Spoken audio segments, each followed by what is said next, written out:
भारत में एक पक्की सरकारी नौकरी का सपना। अरे ये सपना तो लाखों लोग देखते हैं, है ना? और ये सिर्फ एक नौकरी नहीं है, ये एक तरह से स्थिरता और सम्मान का दूसरा नाम है। तो चलिए आज इसी सपने को हकीकत में बदलने वाले एक बहुत ही बड़े रास्ते को समझते हैं। तो अगर इस सवाल का जवाब हाँ में है, तो फिर ध्यान से सुनिए। स्टाफ सिलेक्शन कमीशन की कंबाइंड ग्रेजुएट लेवल परीक्षा, जिसे हम सब एसएससी सीजीएल के नाम से जानते हैं, वो बिल्कुल आपके लिए ही है। सच में ये वो मौका है जो सीधे सेंट्रल गवर्नमेंट की बड़ी बड़ी पोस्ट्स तक पहुंचा सकता है। देखिए, हर साल एसएससी सीजीएल जो है वो केंद्र सरकार के अलग अलग मंत्रालयों और डिपार्टमेंट्स में ग्रुप बी और ग्रुप सी की नौकरियों के लिए भर्तियां निकालता है।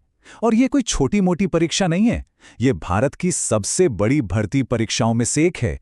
सोचिए, हजारों युवाओं का भविष्य इससे जुड़ा होता है। तो ठीक है, अब इस सफर पर निकलने से पहले सबसे पहला और सबसे जरूरी सवाल कि भाई कौन कौन इसके लिए अप्लाई कर सकता है। चलिए, इसके जो एसेंशियल एलिजिबिलिटी क्राइटेरिया है उस पर एक नजर डालते हैं।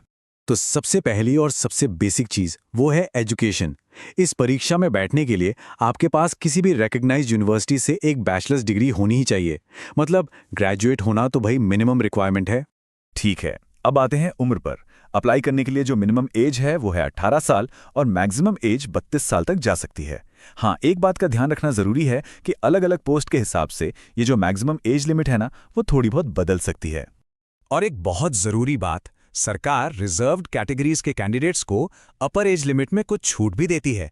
जैसे ओबीसी कैंडिडेट्स के लिए ये छूट 3 साल की है, SC/ST के लिए 5 साल और पीडब्ल्यूडी यानी दिव्यांग उम्मीदवारों के लिए तो ये 10 साल तक की है। इससे होता यह है कि ये मौका और भी ज्यादा लोगों तक पहुंच पाता है। तो एलिजिबिलिटी की बात तो हो गई, लेकिन अब आते हैं उस सवाल पे जो सबके मन में होता है कि आखिर ये करियर इतना अट्रैक्टिव क्यों है। तो चलिए इसके सबसे बड़े अट्रैक्शन यानी सैलरी एंड बेनिफिट्स पर एक नजर डालते हैं। शुरुआत की बात करें तो पे लेवल 4 की पोस्ट पर स्टार्टिंग मंथली सैलरी ही करीब 25,500 रुपए होती है। मतलब एक बहुत अच्छी शुरुआत है ना? पर कहानी यहीं खत्म नहीं होती, असली बात तो ग्रोथ की है। जैसे जैसे करियर में आगे बढ़ते हैं, पे लेवल 7 की पोस्ट पर यही सैलरी 1,42,400 रुपए पर मंथ तक भी पहुंच सकती है। यह दिखाता है कि इस करियर में ग्रोथ पोटेंशियल कितना जबरदस्त है। और हाँ, ये तो सिर्फ बेसिक सैलरी है। इसके ऊपर से डियरनेस अलाउंस यानी डीए, हाउस रेंट अलाउंस यानी HRA और भी कई सरकारी फायदे जुड़ते हैं। इन सबको मिलाकर जो इन हैंड सैलरी बनती है वो काफी अच्छी हो जाती है। तो अब हम ये तो समझ गए कि मौका कितना बड़ा है। तो चलिए अब ये देखते हैं कि इसके लिए अप्लाई कैसे करना है। प्रोसेस काफी सीधा साधा है और हम इसे स्टेप बाय स्टेप समझेंगे ताकि कोई कंफ्यूजन ना रहे। एप्लीकेशन फीस की बात करें तो वो बहुत ही कम है। जनरल, ओबीसी और ईडब्ल्यूएस कैंडिडेट्स के लिए ये सिर्फ 100 रुपए है। और सबसे बढ़िया बात, SC/ST और सभी महिला कैंडिडेट्स के लिए एप्लीकेशन बिल्कुल फ्री है, कोई फीस नहीं। एप्लीकेशन प्रोसेस भी काफी सिंपल है। सबसे पहले एसएससी की ऑफिशियल वेबसाइट ssc.gov.in पर जाके रजिस्टर करना है। फिर एसएससी सीजीएल 2026 का फॉर्म भरना है, अपनी फोटो और सिग्नेचर अपलोड करने हैं, एप्लीकेशन फी पे करनी है और बस। आखिर में फॉर्म सबमिट करके उसका कंफर्मेशन प्रिंट करना मत भूलिएगा। तो देखिए, रास्ता अब बिल्कुल साफ है।